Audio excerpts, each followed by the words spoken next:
sing a happy song together, and we'll all be a happy family. Oh, hi, welcome back to my channel. This is the Roberts R9906 with the digital tuning system that doesn't work. It does actually seem to be receiving on just off the bottom of each band, at the low end of each band. It seems to be stuck at tuned to that. So I don't know a thing about these. This is completely out of my comfort zone. But basically what I've done so far, removed any batteries. There's also clock memory batteries that go in there. And undone the screws, 1, 2, 3 and 4. And also not forgetting the short screw that's in the battery compartment. Then there's a small clip there and this side, and then it does eventually come apart that far. Now, no ribbon cables between the two halves, but there is this bundle of cables which is plugged into this board, which seems to be the display and switches, and obviously the speaker leads as well. Now, hopefully this will just unplug, which it does, and there's another little plug there which also comes off, and that separates the radio neatly into two halves. So that's so far so good. So what we have in here, mains transformer, obviously we're not plugged in at all, so presumably the power supply parts are here. I think the audio amplifier would be in this part as well, certainly a power supply. Now the speaker leads come from there, so that's a good clue. So I would have said yes, power supplies, smoothing and so on, regulation, and the audio amp are on this board, and then the main radio, and I assume the electronic tuning system will be in this side. I may be wrong, it may be this side, but I think this is probably just the display and switches. So there's only one little ribbon cable joining these two boards together, so that should be easy enough to check. And what we have here is screws holding this board in, and we've got the speaker leads, which I think the easiest thing is just to snip those off so that I can work on one half.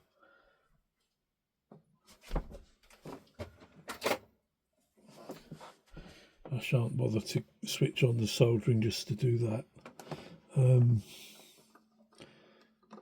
Just snip them off because they are marked, because I had it apart years ago and I've left a tiny bit of red and a tiny bit of black lead on there so that I know which way round they go. But that does leave us neatly with the radio divided in two halves now. So we put the half of the speaker and that out of the way, and really the next thing I need to do is to try and look under these boards and see if I can find anything obvious. And there seems to be something happening here which looks a bit like corrosion, and I do have a microscope, so later on I'll be able to look at that more closely. I guess these connections here to the antenna. No, I don't think they are. I think they may be the audio input to the outside stage. So therefore it's quite possible that the signal comes out there, the audio. There's a little chip here on this side of the board, and and goodness knows what on the other side at this stage. So I'll try unscrewing this and see if that gets me any further. Hopefully we can hinge the board up and look underneath it. So I very carefully place the screws out of the way.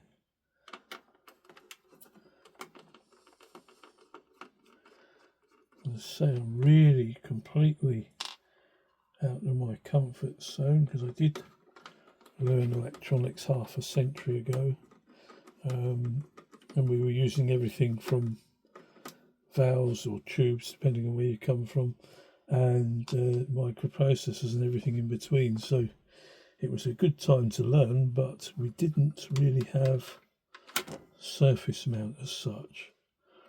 So we had that pleasure yet to come in those days. Right, so far removed 4 screws from this board. Let's see if it's willing to move. Yes, it's certainly loose. Now, it may be connected this end, so I may not be able to pull it right out. I'm also very much aware that the antenna connection has to go somewhere. We've got a little switch on the side here, so obviously the whole thing will have to go in far enough to clear that. There we go, that's cleared there. Now it swings up and then we can see the other side. Right, okay. Just looks like a normal radio, doesn't it? I can't see any... This is the band chain switch, so we can make sure that's clean. And I've got to look really for any signs of leaky capacitors or blown semiconductors, and that will be my next stage, I think. But at the moment I can't see anything obviously that glares out at me. This place here with that rather messy area is, seems to be just the support of this, so it's where the ferrite supports are glued on, and it's a sort of rubbery mount that's flexible, so that doesn't get me to where I think the root of the problem would be. I'll have to obviously do some more research and find out what these chips are. Normally there's one chip that handles most of the radio tuning side and the PLL, but maybe it's the other half that I need to be looking at. That's an interesting point. Perhaps this is just radio side of it. Now I'll bring back the other half. It's got a metal shield on here, so yes, I suspect that the tuning system may be largely under this side, and that's the side which, if I had 2 of these, I would just, and it worked, you know, one working one, I could just swap this half, see which half it's in, which half the problem's in, and then go from there. But at this stage, I think I need to put these little screws out of the way. I keep all these little jars, and usually find I've left odd bits in them, but they're quite a handy way to keep the screws and so on together. So yeah, don't throw things away if they might be useful, but the trouble is you can end up with far too much stuff. Okay, so I put those screws in there which held the board on. These are totally different on here. Now this shield seems to be fixed on with a small screw, so I need to get some precision screwdrivers.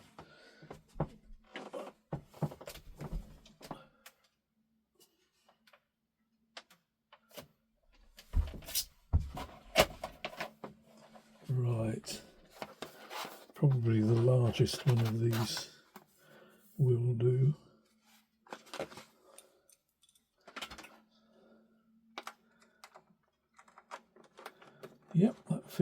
perfect. So we get these tiny screws off and see what's under this shield. I'm trying to remove only the screws that are holding the shield at this stage. I'm not expecting to see much more than the back of the circuit board, but we'll see.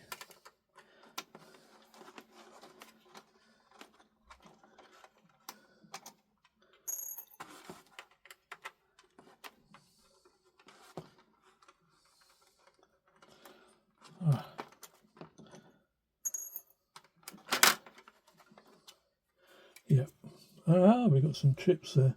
Yes, so this looks like where the digital tuning side of it is. So I think I'll assume for now that the other half is okay. Now, if we've got any problems with that, probably that will be a non-starter unless I've got another radio.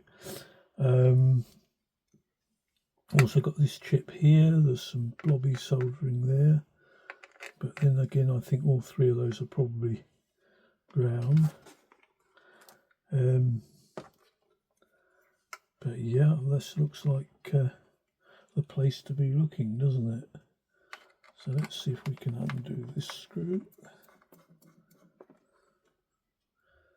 It's neat that the radio splits into the two halves. It's quite handy, but testing's going to be difficult. Try and hold the two pieces together. I've undone two screws and it's not moving at all. There's another one there.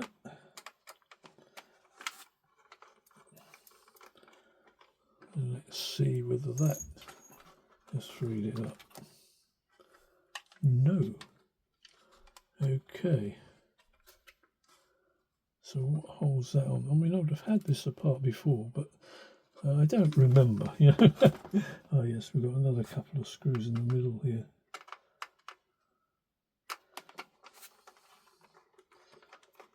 And this might be where we get the real surface mounty nasty stuff. Oh.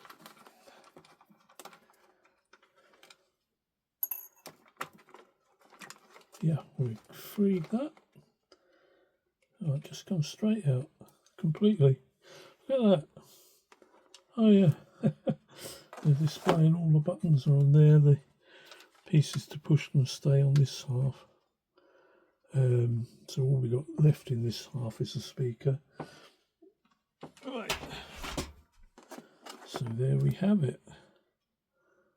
Now there's all sorts of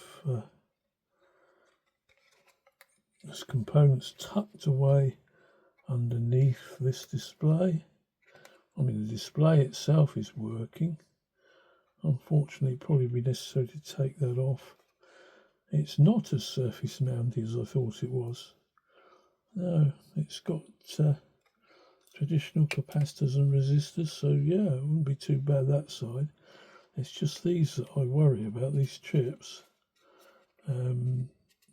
and how the memory works and all that. I've no idea how it's supposed to work. There's no diagrams available, but all I can do really is assume initially that the problem is in this board, and check out capacitors, maybe change the capacitors, see if that makes a difference. There's not that many of them. Get the scope out, see if there's any signals.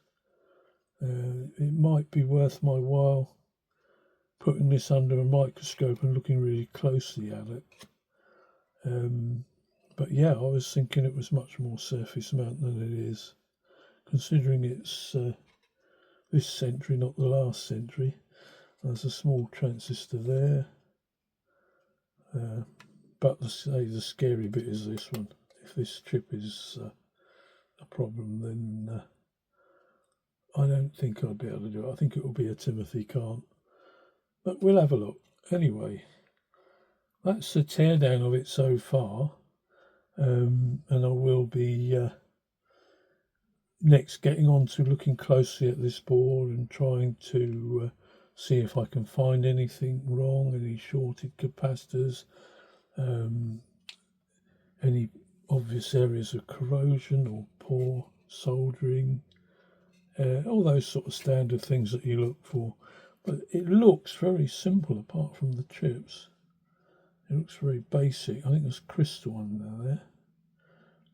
Probably a couple of crystals. I don't know what's happened here. I might have tried different things to try and get it to work before, and I can't remember what I did. I know I abandoned it as being something that until I could get some data I would leave it, but I still haven't been able to find any data. So at the moment that's as far as I've got. So we got it apart and we got the suspect board out, and I can start doing some close examination, taking some measurements, maybe change some capacitors, see what they're like, test them, and that's the step. So I'm always open to any helpful comments as to what may go wrong on these, what's the first thing to look for. As I say, I'm completely guessing with no circuit diagram, so it would be a case probably of looking up the data on the chips, seeing what I should expect to find on the legs of the chips, testing them through, that sort of thing. So at the moment I'll leave it there, and I'll carry on with the next part when I get round to examining this board more closely. So I hope that's of some interest, and I hope that maybe I'll get some helpful suggestions with it. I've also heard that Radio Cruncher, whose channel is well worth checking out, who does live streams mainly, but also other videos, that he's worked on one of these before in the past, and that might give me some clues. So I'll have a look back at the videos to see. But that at the moment I'm leaving it there. So I'll say thanks for watching, and I hope it's of some interest, and I'll catch you in the next one, which may well be looking more closely at this board. Okay, bye for now. Catch you in the next one. Sing a happy song together, fill the air with harmony. Sing a happy song together, that's the song to choose. For pushing away the blues, keep the heartstrings running, there's a good time coming. It will keep on humming.